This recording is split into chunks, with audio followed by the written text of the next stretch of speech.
ঠাকুর, মা ও স্বামীজির চরণে প্রণাম নিবেদন করে শুরু করছি স্বামী লোকেশ্বরানন্দ মহারাজ কর্তৃক সম্পাদিত Ramakrishna mission institute of culture, goal park থেকে প্রকাশিত শতরূপে সারদা।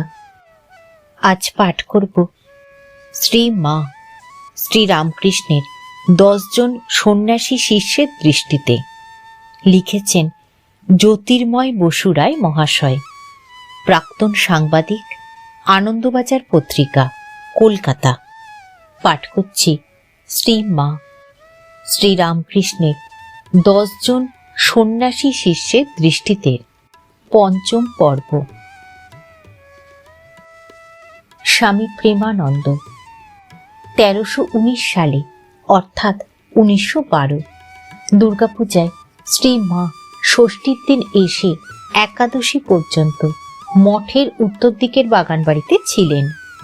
কথা ছিল ষষ্ঠীর দিন বিকেলে শ্রী মা মঠে এসে পৌঁছবেন, কিন্তু সন্ধ্যা প্রায় হয়ে এলো, মায়ের গাড়ি মঠে এসে পৌঁছল না দেখে স্বামী প্রেমানন্দ চঞ্চল হয়ে ছুটাছুটি করতে লাগলেন। মঠের প্রবেশদ্বারে তখনও মঙ্গল ঘট ও কলা গাছ বসানো হয়নি দেখে বললেন, এসব এখনো হয়নি, মা আসবেন কি? দেবীর বোধন শেষ হওয়ার সঙ্গে সঙ্গে মায়ের গাড়ি মঠের ফটকে এসে পৌঁছল। গোলাপ মা শ্রী মাকে হাত ধরে সন্তর্পণে গাড়ি থেকে নামালেন। নেমেই মা সহাস্যে বললেন, সব ফিটফাট, আমরা যেন সেজে গুজে মা দুর্গা ঠাকুর এলুম। বাস্তবিক শ্রী রামকৃষ্ণ পার্ষদগণ শ্রী মাকে সাক্ষাৎ জগদম্বা জ্ঞান করতেন। মঠে দুর্গাপূজাও ছিল প্রকারান্তরে তারই পূজা। জনৈক প্রত্যক্ষদর্শীর বিবরণে 1319 সালে মঠের ওই দুর্গোৎসবের আরেকটি ঘটনাচিত্র। ষষ্ঠীর দিন মঠের ফটকে শ্রী শ্রী মাতা ঠাকুরানীর গাড়ি আসিয়া থামিয়াছে। ঘোড়া ছাড়িয়া দিয়া প্রেমানন্দ স্বামী ও অন্যান্য শ্রীরামকৃষ্ণ ভক্তগণ গাড়ি টানিয়া মঠ প্রাঙ্গণে লইয়া আসিতেছেন। প্রেমানন্দ স্বামী আনন্দে টলিতেছেন, চোখ মুখ দিয়া যেন আনন্দ ঠিকরিয়া পড়িতেছে। মহানবমীর দিন দ্বীপ প্রহরের পর গোলাপ মা আসিয়া বলিলেন, শরৎ, মা ঠাকুরন তোমাদের সেবায় খুব খুশি, তোমাদের তার আশীর্বাদ জানাচ্ছেন। শরৎ মহারাজ আনন্দ গম্ভীর কণ্ঠে, বটে বলিয়া পার্শ্বপ্রবিষ্ট বাবুরাম মহারাজের দিকে চাহিয়া বলিলেন, বাবুরাম, শুনলে? উভয় তখন আনন্দে কোলাকুলি। শরৎ মহারাজ অর্থাৎ স্বামী শারদানন্দ এবং বাবুরাম মহারাজ অর্থাৎ স্বামী প্রেমানন্দ। উদ্ধৃত অংশে লক্ষ্য করবার বিষয়, শ্রী মায়ের আশীর্বাদ বার্তায় স্বামী শারদানন্দ ও স্বামী প্রেমানন্দের আনন্দ ঘন ভাবটি। এই আনন্দের কারণ তারা সেই মুহূর্তে অনুভব করেছেন, তাদের দুর্গাপূজা সার্থক। শ্রীমা তুষ্ট, জগন্মাতা দুর্গাও অতএব প্রসন্ন। শ্রী মাই যে স্বয়ং দুর্গা। 1916 সালে দুর্গাপূজায় সপ্তমীর দিন শ্রীমা মঠে এসেছিলেন এবং যথারীতি উত্তরের বাগান বাড়িতে ছিলেন। হঠাৎ শ্রী মায়ের ভ্রাতুষ্পুত্রী রাধু অসুস্থ হয়ে পড়ায় শ্রী মা কলকাতায় ফিরে যেতে চান। এই সংবাদ স্বামী ধীরানন্দ, স্বামী প্রেমানন্দ প্রমুখকে দেন এবং স্বামী প্রেমানন্দকে পরামর্শ দেন তিনি যেন শ্রী মাকে মঠে থেকে যেতে অনুরোধ করেন। স্বামী প্রেমানন্দ তার উত্তরে বলেছিলেন, মহামায়াকে কে বাবা নিষেধ করতে যাবে? তার যা ইচ্ছা তাই হবে, তার ইচ্ছার বিরুদ্ধে কে কি করবে? অবশ্য রাধু সুস্থ বোধ করায় শ্রী মা নিজেই যাওয়ার সংকল্প ত্যাগ করেছিলেন। বাবুরাম মহারাজ বলতেন, শ্রী শ্রী মা ও ঠাকুর অভেদ, তাই তিনি পরিণত বয়সেও এবং মঠ ও মিশনে সহকারী সভাপতি হওয়া সত্ত্বেও বাইরের কোথাও যেতে হলে শ্রী মায়ের অনুমোদন না নিয়ে এক পাও অগ্রসর হতেন না।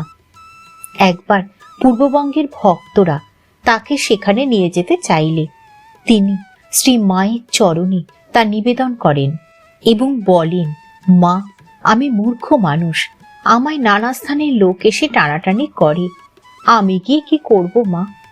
শ্রী মা তখন বলেছিলেন, ভয় কি বাবুরাম, ভয় কি? ঠাকুর তোমার কণ্ঠে বসে কথা কইবেন। মায়ের অভয় আশীর্বাদ শিরোধার্য করে বাবুরাম মহারাজ পূর্ববঙ্গ যাত্রা করেছিলেন। এই প্রসঙ্গে আরেকটি ঘটনার কথাও উল্লেখ করা যেতে পারে। স্বামী প্রেমানন্দের স্নেহভাজন ভক্ত ধীরেন্দ্র দাশগুপ্ত, পরবর্তীকালে স্বামী সমুদ্ধানন্দ, বাংলা 1321 সনের অর্থাৎ ইংরেজি 1914 খ্রিস্টাব্দ জ্যৈষ্ঠ মাসের 16, 17, 18 মালদহে শ্রী শ্রী ঠাকুরের একটি বিরাট উৎসবের আয়োজন করেন। তাদের এবং মালদহের সমস্ত ভক্তদের একান্ত ইচ্ছা স্বামী প্রেমানন্দ সেই উৎসবে যোগদান করেন। ইতিপূর্বে স্বামী প্রেমানন্দ ওই উৎসবে যাওয়ার ব্যাপারে আগ্রহ প্রকাশ করেছিলেন। উৎসবের দিন স্থির হওয়ার পর ধীরেন্দ্র চিঠি দিয়ে স্বামী প্রেমানন্দকে সব জানান, কিন্তু কোনো উত্তর পান না। পুনরায় চিঠি দেন, কিন্তু তারও কোনো উত্তর না আসায় খুব চিন্তিত হয়ে পড়েন। অবশেষে বাবুরাম মহারাজের উত্তর এলো। তাতে তিনি জানালেন যে বিভিন্ন কারণে তার উৎসবে আসা হবে না। সকলে খুব হতাশ হয়ে গেলেন। উৎসবের আর মাত্র 1 সপ্তাহ বাকি। অগত্যা ধীরেন্দ্র ও 2 যুবক ভক্ত বেলুর মঠে আসেন। তাদের দেখে স্বামী প্রেমানন্দ মহারাজ খুব খুশি। শিশু স্বভাব মহারাজ বললেন, তোরা এসেছিস? ভাবছিলাম তোরা বুঝি আমায় আর ডাকলেই না। স্নানাহারের পর বিকেল বেলা ধীরেন্দ্র মহারাজকে জিজ্ঞাসা করলেন, মহারাজ, কবে এখান থেকে রওনা হলে আপনার পক্ষে সুবিধা হয় তাহা জানতে পারলে ভালো হয়। বাবুরাম মহারাজ, এই তো এলি, এখনই রওনা হওয়ার কথা। এসেছিস 2-1 দিন বিশ্রাম কর না রে। ধীরেন্দ্র, 2-1 দিন এমনি কেটে যাবে, ওখানে ওরা সব উদ্বিগ্ন হয়ে আছেন। মালদহে আমাদের যাবার তারিখটা জানিয়ে দিলে ওরা নিশ্চিন্ত হতেন। বাবুরাম মহারাজ, যাওয়া কি আমার ইচ্ছায় হয়? ধীরেন্দ্র, তবে কার ইচ্ছায় হয় মহারাজ? বাবুরাম মহারাজ, শ্রী শ্রী ঠাকুরের ইচ্ছা যদি হয় তবে যাওয়া হবে। আমরা তো কত কি ইচ্ছা করি, কিন্তু কটা কাজ নিজের ইচ্ছা মতো করতে পারি? ধীরেন্দ্র, শ্রী শ্রী ঠাকুরের ইচ্ছা কি করে বুঝবেন মহারাজ? বাবুরাম মহারাজ, কেন? সাক্ষাৎ মা জগদম্বা রয়েছেন বাগবাজারে, তাকে জিজ্ঞেস করলেই হবে। তিনি যদি অনুমতি দেন তবে যাওয়া হবে। ধীরেন্দ্র, শ্রী শ্রী মার সঙ্গে সাক্ষাৎ করতে কবে যেতে চান? বাবুরাম মহারাজ, চল না, কাল সকালেই যাওয়া যাবে। সকালবেলা দেখবি এখান দিয়ে অনেক নৌকা কলকাতার দিকে যায়। একখানাকে ডাকলে এখানে লাগিয়ে আমাদের নিয়ে যাবে। ধীরেন্দ্র যেন আশা ও নৈরাশ্যের ঢেউয়ের মধ্যে পড়িয়া কেবল উঠিতেছেন ও পড়িতেছেন। মন খুবই উদ্বিগ্ন। পরদিন প্রত্যুষে উঠিয়া গঙ্গার ঘাটে দাঁড়াইলেন। একখানা নৌকা ডাকিলেন। নৌকা ঘাটে লাগিলে বাবুরাম মহারাজকে ডাকিবেন ভাবিতেছেন। এমন সময় দেখিলেন মহারাজ নিজেই বরাবর নৌকায় গিয়ে উঠিলেন। অল্প সময়ের মধ্যে নৌকা বাগবাজার ঘাটে গিয়ে পৌঁছিল। আমরাও মাতৃ মন্দিরে পৌঁছিলাম। স্বামী শারদানন্দ মহারাজ নিচের ছোট ঘরটিতে বসিয়াছিলেন। সেখানে বাবুরাম মহারাজ শরৎ মহারাজের সহিত কথাবার্তা কহিতে লাগিলেন। কিছুক্ষণ পরেই বাবুরাম মহারাজ শ্রী শ্রী মার সঙ্গে দেখা করিতে যাইতে পারেন খবর আসিল। বাবুরাম মহারাজ উপরে গেলেন, ধীরেন্দ্রও পশ্চাৎ পশ্চাৎ গেলেন। বাবুরাম মহারাজ শ্রী শ্রী মাকে ভূমিষ্ঠ হইয়া সাষ্টাঙ্গ প্রণাম করিয়া হাঁটু গাড়িয়া জোর হস্তে বসিলেন। ধীরেন্দ্রও প্রণাম করিয়া এক পার্শ্বে বসিলেন। শ্রী শ্রী মা মন্দিরস্থিত খাটখানির দক্ষিণ পূর্ব কোণে পাদোদয় ঝুলাইয়া বসিয়াছিলেন। মাথায় অর্ধ ললাট পর্যন্ত কাপড়, মুখ অর্ধাবৃত, জনৈক ব্রহ্মচারী একখানা পাখা হাতে শ্রী শ্রীমার এক পার্শ্বে দাঁড়াইয়া আছেন। শ্রী শ্রী মা, বাবুরাম কেমন আছো? বাবুরাম মহারাজ, এখন ভালোই আছি মা। শ্রী শ্রী মা, মঠের সব ভালো তো? বাবুরাম মহারাজ, মঠে সব ভালো আছে মা। শ্রী শ্রী মা, আর খবর কি? বাবুরাম মহারাজ, মা আমি তো মূর্খ মানুষ, আমাকে নিয়ে সবাই টানাটানি করে। ধীরেন্দ্রকে দেখাইয়া এরা এসেছে মালদহ থেকে, সেখানে শ্রী শ্রী ঠাকুরের উৎসব হবে, এরা চায় আমি সেখানে যাই। শ্রী শ্রী মা, সে তো অনেক দূর, তোমার না এর মধ্যে অসুখ হয়েছিল? বাবুরাম মহারাজ, হ্যাঁ, 12-14 দিন পূর্বে একবার জ্বর হয়ে গেছে। শ্রী শ্রী মা, তবে এই গরমের মধ্যে একবার অসুখও হয়ে গেছে, এতদূর নাই গেলে? বাবুরাম মহারাজ, আচ্ছা মা, বেশ বেশ। বাবুরাম মহারাজ এই কথা বলিয়া ধীরে ধীরে নিচে চলিয়া গেলেন। মহারাজকে দেখিয়া মনে হইল যেন মা তাহার অভিপ্সিত আদেশ দিয়াছেন এবং তিনি অত্যন্ত আনন্দিত হইয়াছেন। নিচে স্বামী শারদানন্দের সহিত পুনঃ নানা কথাবার্তা হইতে লাগিল। এদিকে ধীরেন্দ্রের মনের অবস্থা কি হইল ভাষায় ব্যক্ত করা অসম্ভব। তিনি কিছুক্ষণ কিংকর্তব্য বিমূঢ় হইয়া রহিলেন এবং পরে শ্রী শ্রী মাকে সকল কথা নিবেদন করিয়া বলিলেন, মা, আজ 1.5 মাস 2 মাস যাবৎ মালদহে শ্রী শ্রী ঠাকুরের উৎসবের আয়োজন হচ্ছে। সকলেরই বহুদিন থেকে সংকল্প পূজনীয় বাবুরাম মহারাজকে নিয়ে এই উৎসব করেন। সকলেই আশা করে আছে তিনি না গেলে হাজার হাজার লোক নিরাশ হবে, উদ্যোক্তারা মর্মাহত হবেন। মালদহ বেশি দূরে নয় মা, আজ রাত্রিতে খাওয়া দাওয়া করে রওনা হলে কাল দুপুরেই সেখানে পৌঁছে আহারাদি করা যায়, রাস্তায় কোনো কষ্ট হবে না। 1ম শ্রেণী বা 2য় শ্রেণী গাড়িতে ভালো বন্দোবস্ত করে নিয়ে যাব স্থির করেছি। আপনি অনুমতি না দিলে উৎসবে পণ্ড হয়ে যাবে। বেশি দিন না রইলেন, অন্তত কয়েকদিনের জন্য বাবুরাম মহারাজকে অনুমতি না দিলে সব নষ্ট হবে। সকলে কত আশা করে বসে আছে। শ্রী শ্রী মা, সে দূর নয় বলছো? এত কাছে কি? জনৈক ব্রহ্মচারী, মালদহ, সেখান থেকে বড় বড় ফজলি আম আসে মা।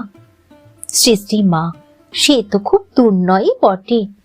ধীরেন্দ্র, হ্যাঁ মা, মোটেই দূর নয়। আজ রাত্রি 10টায় রওনা হলে কাল দুপুর হতে না হতেই সেখানে পৌঁছানো যায়। বাবুরাম মহারাজের যাতে কোনো রূপ অসুবিধা না হয় সেভাবেই নিয়ে যাব মা, আপনি অনুমতি করুন। শ্রী শ্রী মা, আচ্ছা বাবা, তোমরা সকলে একটু যাও, আমায় কিছুক্ষণ ভেবে দেখতে দাও। শ্রী শ্রী মা একা মন্দিরে রহিলেন। ধীরেন্দ্র নিচে আসিয়া দেখিলেন বাবুরাম মহারাজ শরৎ মহারাজের সঙ্গে বেশ আলাপাদি করিতেছেন। ধীরেন্দ্র ভাবিতে লাগিলেন, মালদহ যাইবার ব্যাপারে বাবুরাম মহারাজ তো কখনো কোনো অমত দেন নাই, অথচ শ্রী শ্রী মা যখন অমত প্রকাশ করেন তখন তিনি একটি কথাও বলিলেন না। তিনি মার আদেশে যেন মহা আনন্দিত হইয়া নিচে নামিয়া আসিলেন। অপরদিকে ইহাও ভাবিয়া ধীরেন্দ্র স্তম্ভিত হন যে সাধু মহাপুরুষদের চরিত্রে বিপরীত ভাবের কি অদ্ভুত সামঞ্জস্য। কোথায় মহারাজের এই কথা, তোরা বুঝি আমায় আর ডাকলেনি, আর কোথায় শ্রী শ্রী মার নাই গেলে কথায় আচ্ছা বেশ বেশ তাই হবে। কিছুক্ষণ পর ব্রহ্মচারী উপর হইতে বলিলেন, বাবুরাম মহারাজকে মা ডাকছেন। বাবুরাম মহারাজকে খবর দিলে তিনি তৎক্ষণাৎ মার কাছে পুনঃ দেখা করিতে চলিলেন। ধীরেন্দ্র পশ্চাৎ পশ্চাৎ গেলেন। বাবুরাম মহারাজ মন্দিরে প্রবেশ করিয়া দাঁড়াইলেন। শ্রী শ্রী মা, হ্যাঁ বাবুরাম, এরা এত করে বলছে, তবে কি তুমি যাবে?